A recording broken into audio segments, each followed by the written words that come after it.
वर करिले। प्यार के पहला लाट टूटा प्यार के पहला फूल रानी ऐसे जानी फेंको फेंको फेंको फेंको फेंको फेंको। पीछे देखो पीछे पीछे तो अरे बहुत मोहब्बत छोकरा है।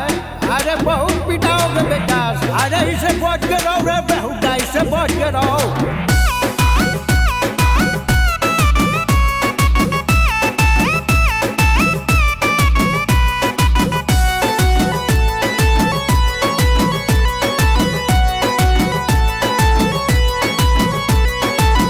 गुड मॉर्निंग गुड नाइट बोलल चाहिए, तोहरा से रानी राज दिल के खोलल चाहिए।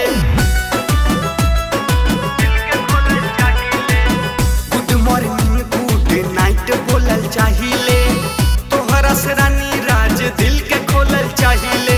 रात भर जागल रहिला, तोहरा पीछे पागल रहिला।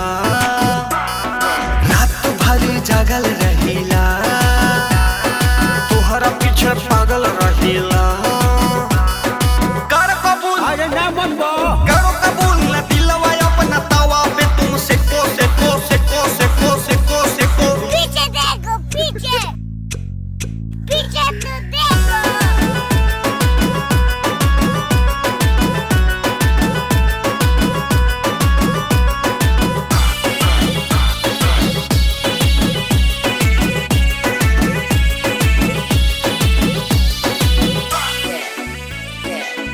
तन मन धन सब कुछ लुटावल चाहिए, तोहरा से रानी राज दिल के खोलल चाहिए।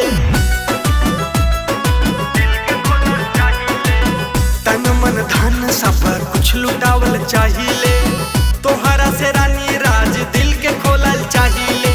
प्रेम कुछ कर जाई हो, पाई न तो मर जाई हो। संजू कुछ कर जाई हो, पाई न तो मर जाई हो। बाबू सोना अरे कह लो बेटा। बाबू सोना कहे के तुम मौका हमको दे दो दे दो दे दो दे दो दे दो दे दो। पीछे देखो पीछे पीछे तो देखो। अरे डरा गइल बेटा, तारा के माना कइले रहली। सटल त गइल ए बेटा।